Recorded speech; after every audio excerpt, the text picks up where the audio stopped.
Bharatiya Janata party యూపీలో ఓడిపోవటానికి కారణాలు వెతుక్కుంటోంది. BJP నేతల్లో ఒక చర్చ ఏం జరుగుతుందంటే బహుజన్ సమాజ్ పార్టీ బీఎస్పీ వల్లనే మనం దెబ్బతిన్నామా అని. వాస్తవంగా బీఎస్పీ బీజేపీకి అనుకూలంగా వ్యవహరించింది అన్న విమర్శలు ఎదుర్కొంది. బీఎస్పీ వ్యవహార సరళి ప్రశ్నార్థకమైంది. ఎందుకంటే యూపీలో 35 ముస్లిం క్యాండిడేట్లను బీఎస్పీ పెట్టింది.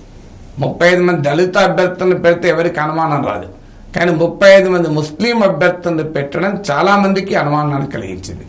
ఎందుకంటే ముస్లిం అభ్యర్థుల్ని పెట్టడం ద్వారా ఎస్పీ కాంగ్రెస్ కు ముస్లిం ఓటు కన్సాలిడేట్ కాకుండా ఆపి పరోక్షంగా బీజేపీకి సహకరించిందా అన్న అనుమానం కలిగింది. బీఎస్పీ ఎక్కడా యాక్టివ్గా మాయావతి క్యాంపెయిన్ చేయలేదు. ఆమె మేనల్లుడు ఆకాష్ ఆనంద్ బీజేపీ పైన చాలా తీవ్రంగా అటాక్ చేస్తుంటే సడన్ గా ఆయన మార్చేశారు. అయితే బీఎస్పీ నాయకురాలకు ముందే అర్థమైంది ఓటమి ఘోరంగా ఉండబోతోందని. అందువల్ల మేనల్లుడు పొలిటికల్ క్యారియర్ దెబ్బతినకుండా ఉండేందుకు ఆయనను పక్కకు పెట్టింది అని కూడా ఒక వాదన ఉంది. బట్ ఏదైనా ఎన్నికలకు ముందున్న చర్చ ఏంటంటే బీజేపీకి అనుకూలంగా బీఎస్పీ వ్యవహరిస్తోంది అనే దానికే బలమైన అంశాలు కనబడ్డాయి. ఎందుకంటే అభ్యర్థుల ఎంపికను బట్టి చూస్తుంటే ఎస్పీ కాంగ్రెస్ ఓటును చీల్చగలిగే అభ్యర్థుల్నే చాలా చోట్ల బీఎస్పీ ఎంపిక చేసింది. కానీ తానొకటి తలిస్తే భగవంతుడు ఒకటి తలిచాడంటారు కదా, బహుశా బీజేపీ పరిస్థితి అట్లనే అయినట్టుంది. సో బీఎస్పీని మేనేజ్ చేయడం ద్వారా తమకు ప్రయోజనకరంగా ఉంటుంది అని బీజేపీ అంచనా వేస్తుంటే అది రివర్స్ అయింది. కారణం ఏంటి అంటే బీఎస్పీ వెనకాల ఉన్న కోర్ దళిత్ ఓటు ఇండియా కూటమి వైపు షిఫ్ట్ అయింది.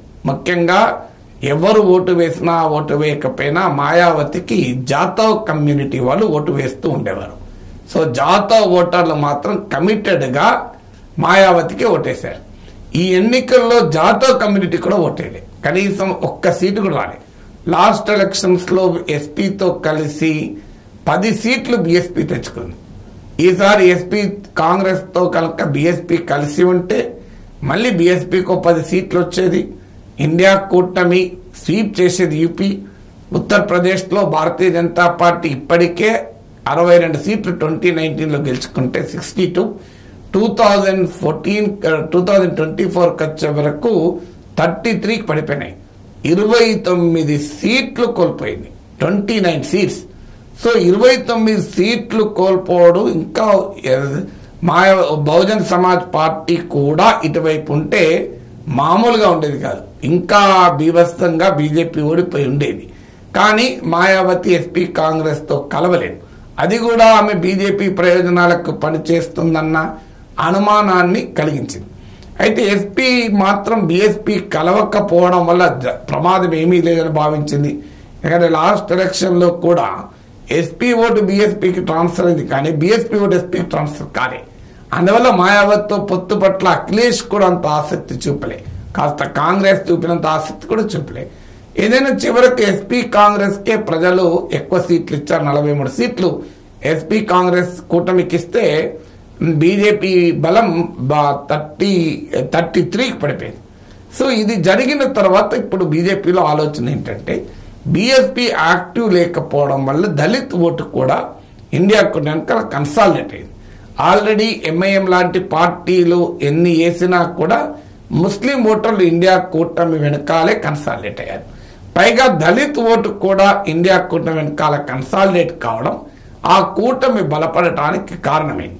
ఎందుకంటే బీజేపీ ఇనీషియల్ స్టేజ్ లో సోషల్ ఇంజనీరింగ్ లో భాగంగా యాదవ్ డామినేషన్ కల ఎస్పీని, జాతవ్ దళిత్ డామినేషన్ కలిగిన బీఎస్పీని ఎదుర్కోవటానికి non Yadav OBCs, non Jatav Dalit, non Yadav OBCs, non Jatav దళితుల్ని దగ్గరకు తీసింది.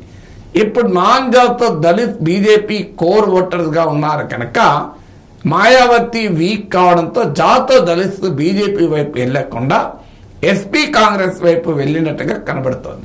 అందువల్లనే దళిత్ ముస్లిం ఓటు క్లియర్ గా కన్సాలిడేట్ కావడం ఇండియా కూటమి భారీ విజయానికి కారణమైంది. అఫ్ కోర్స్ దీంతో పాటు సమాజ్వాదీ పార్టీ సోషల్ ఇంజనీరింగ్ లో భాగంగా నాన్ యాదవ్ ఓబీసీలకు కూడా గణనీయంగా టికెట్లు ఇచ్చారు.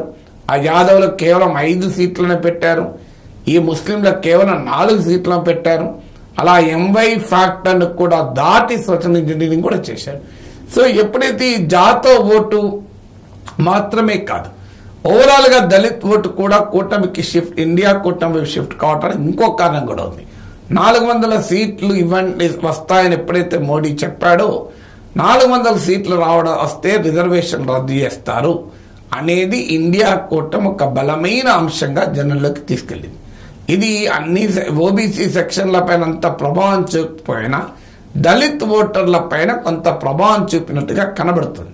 ఎందుకంటే 2019 ఎలక్షన్స్ లో కూడా దేశం మొత్తం మీద చూసుకుంటే దళిత్ ఓట్ 30% బీజేపీకి వచ్చింది. నిన్న ప్రశాంత్ కిషోర్ ఇండియా టుడే ఇంటర్వ్యూలు కూడా చెప్పారు.